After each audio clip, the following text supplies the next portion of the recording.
Okay, and we're going to talk about hydraulic slide out adjustments, what to look for, what to check to see if your slide outs are in adjustment, and if you find that you have a problem, some basic key points on where those adjustments are located at and how to adjust them and what they affect as far as the adjustment. And me and all the sparrows and such out here will see if we can give you a little insight on this 2014 Alpine. Okay, the first thing I'm going to do is I'm going to do a crude measurement on my side-to-side clearance. So I've lifted the wiper seal and I've stuck my thumb in here in between the lifted wiper seal and the side of the wall of the slide out. This is on the front wall. And not very scientific, but it gets the job done.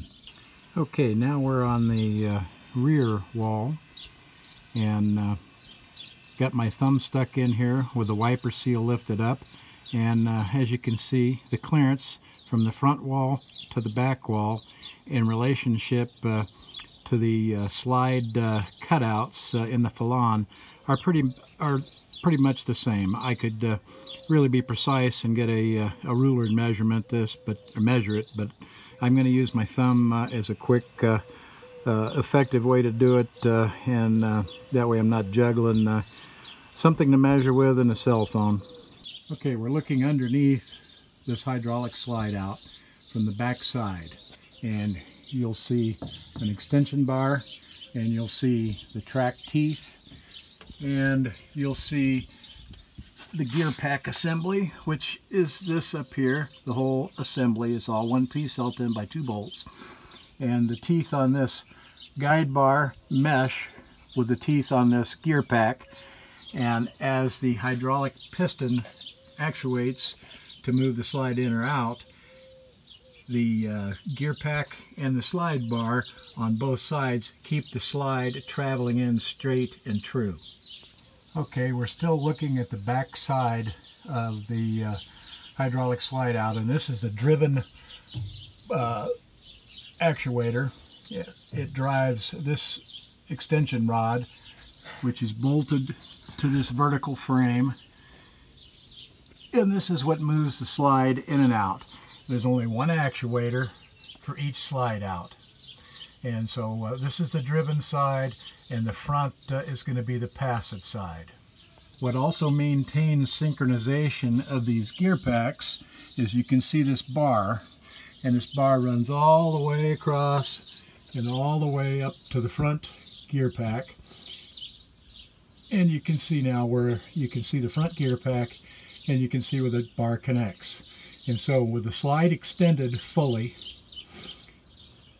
if this bar is installed properly, then when the slide moves, both the left and right side of the slide as it moves in and out will be in time or synchronization, and the slide will travel true and straight as it moves in or as it moves out. One of the things I look for on my hydraulic slides is how the guide bar is meshed with the gear pack.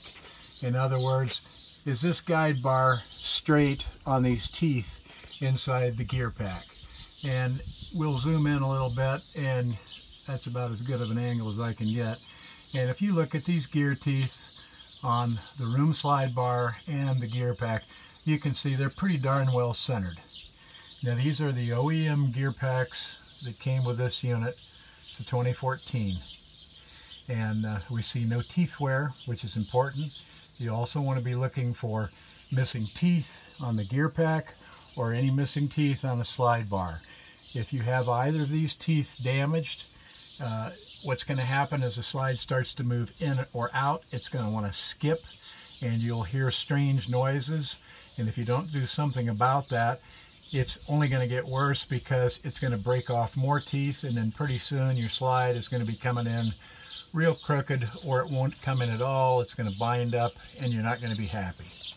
Another key item to look at on these gear packs and slide through assemblies, and we've zoomed in just a little bit where the slide bar itself goes into the frame housing, and you'll see a little tab here, and inside is a button head. You can't see it, but it's called a wear tab. There's one on that side, and we'll come around to the other side, and we're going to zoom in, and you can see that there's a wear tab.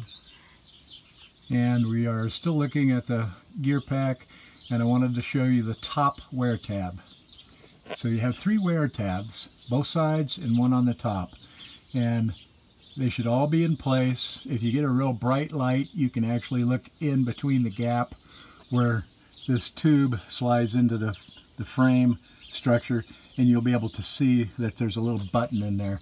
And basically what that does is as the slide is coming in or out, if there's just a little bit of crookedness, or the slide seals are cold, something like that, those wear tabs let this slide bar rub against it while keeping it straight, true, and not binding, and it allows that rod to move in and out. So you want to make sure that those are all intact. And if you look at the top of this slide bar, and this Alpine is 2014, and you can look and see what you see on the top of this slide bar right up here is dust and dirt, and that's what you want to see. That tells you that your slide is in adjustment. It's you're not getting any slide bar wear because your slide's grossly out of adjustment. And if you look on the side of this and on the other side, you'll see the same thing. There's no bare scraped metal. It means the slide is adjusted properly and working properly, and that's what you want to see. And now we're going to talk about what can I adjust on my hydraulic slides, and what do they do. Well, you basically have 3 adjustments that you can do. One is your side to side, the other is your vertical height, and then the third is to synchronize the travel of this rear driven bar to the travel of the front bar, which is the passive side. There's no hydraulic cylinder, and that allows you to adjust your slide out so that when it's fully extended, the measurement is the same, and then when it tracks in closing, the 2 pass-through bars with the gear teeth underneath of them driving along those gear pack teeth keep the slide distance from side to side straight and true as the hydraulic cylinder pulls the slide in. So if I determined that I needed to make a vertical adjustment of the slide, then that's very simple and easy to do. On the rear of the slide, on this bar, you see 2 nuts, and you see where it's slotted up at the top, and there's a little room left on the bottom.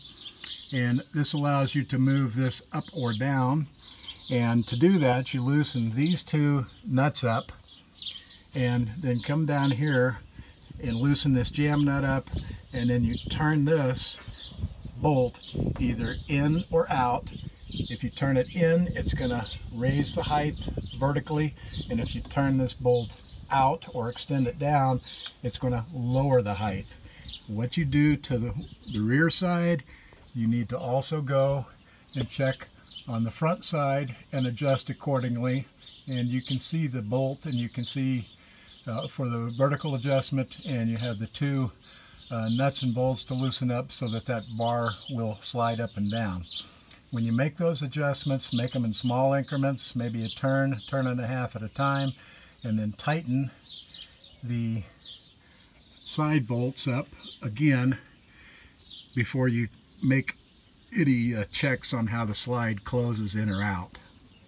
And if you look real closely on this, you'll see a rusted area, and you'll see a line that goes across. And I adjusted this slide in the vertical height a couple of months ago because I didn't like the way that the Darco fabric was riding against the wear bar, and so I raised the bottom of this slide about a half to 3/4 of an inch on both sides. And since then, that took care of my chafing and wear issues. And you know, the slide is 8 years old, going on 9 years old, and so you've had a little, you know, things flex and they change a little bit, and so after 8 years, a minor adjustment like that to me was no big deal. If I needed to make a side-to-side clearance adjustment, in other words, if I measured the gap of the back wall of the slide out and I measured the gap of the front wall of the slide out, and the gap on the front is less than the gap on the rear, then what you need to do is loosen these 2 bolts on the rear and loosen the same 2 bolts way up on the front, and we'll zoom in and you can see there's 2 bolts there, and you loosen those up a couple of turns, and then what you do is you get on the outside of the slide and you push the slide either forward or backward, and then check that side-to-side clearance in between the edge of the side wall of the slide out and the cutout where the slide goes in. Once you have that clearance pretty close to being the same front to back, then retighten these 2 bolts on the rear adjustment and retighten those 2 bolts on the front vertical and horizontal adjustment. Okay, we're now up to the front of the slide, and we're looking at the front slide bracket and the pass-through rod. And if you'll notice on this forward one, if I can get the camera to focus properly, you'll notice there's a bolt right here, and there is the back slide does not have that. And so this is the passive side of the slide, since it doesn't have an actuator to drive it. And so if you look with your slide fully extended, and you notice that your fully extended measurement is say a ½ inch further out on the front versus the back side when you measure, then what you want to do is loosen this bolt up and push this slide in to get the same measurement as you have on the back, and then tighten this adjustment back up. And now your slides, when you look at your overall measurement, from this edge of this channel out here to where my finger's pointing, if I can see it in the camera, if those measurements are the same, then you know that this adjustment is correct. So this is how you synchronize the distance of the sides of the slide out itself. Okay, we're back underneath the driven side of the slide out, and what we'll talk about now is when you extend your slide or you close your slide, the hydraulic piston rod that comes out, you'll notice that it's threaded, and you'll notice that there is a gap. You've got 2 nuts here, 1 nut and a jam nut, and then you've got a locking nut, and then you notice there's a distance here, and this is free play travel, and that is supposed to be in there. If you take and adjust this nut all the way down here and then start to move this slide, your slide is going to be horribly out of adjustment when you close it. It's going to overclose too tight on the bottom, and you'll have a gap up on the top. And so here is where you adjust how far and how tight the slide seals pull in at the top and how tight they pull in at the bottom. And you have loosen this jam nut here, and you would adjust this nut for the slide when it's extended, and this affects your inside slide seals. And then with your slide coming in closed, then what you want to do is adjust this jam nut, and this jam nut affects how hard this actuator is going to pull against this bar, which affects how well these slide seal bulbs, and we'll zoom in just a little bit, how good those slide seal bulbs are going to seal against the edge of the fifth wheel as it pulls in and closes. And so there is where you would make your adjustment that affects your exterior seals closed, and here is where you make your adjustment that affects your interior seals when closed. To wrap this up on these hydraulic slides, to me the most important thing on them is the cleanliness and the lubrication of these gear packs. And if you'll notice, this RV is 8 years old. You will see some very light surface rust here and there on the frame and such.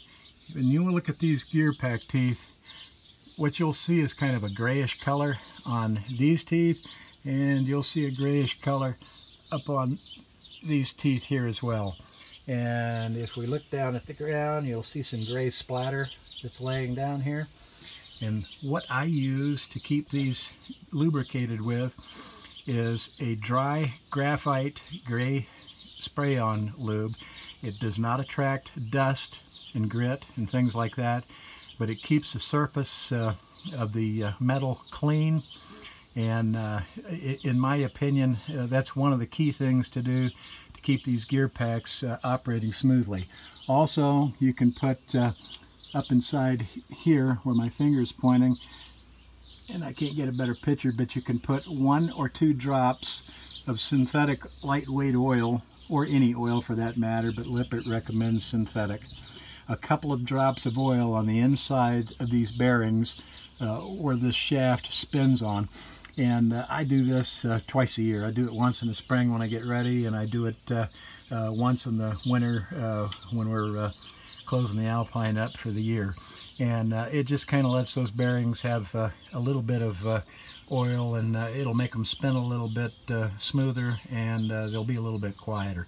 But this, to me, the gear packs is the most critical thing to keeping these hydraulic slide out through the frame slide outs functioning properly. Okay, so we're going to bring these slides in, and we will check the exterior bulb seals and see how well they're sealing.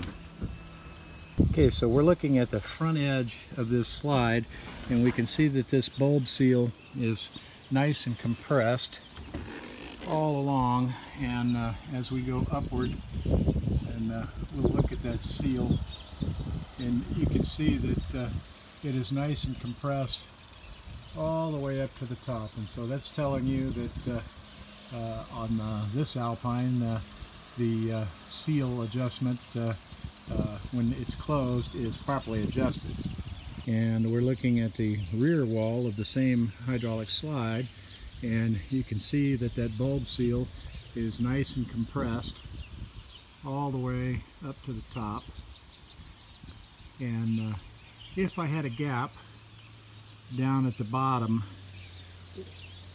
I'll show you what you would need to adjust. Or if I look along this seal, and as I go upwards, if I notice that I have a gap up at the top, then that's telling me that I've got my hydraulic piston adjusted too tight when it's closed, and I need to make an adjustment. And so now we're laying underneath the fifth wheel looking at this same hydraulic slide, and with it fully closed, you'll notice now that this locking jam nut is against the bracket, which has pulled the slide in.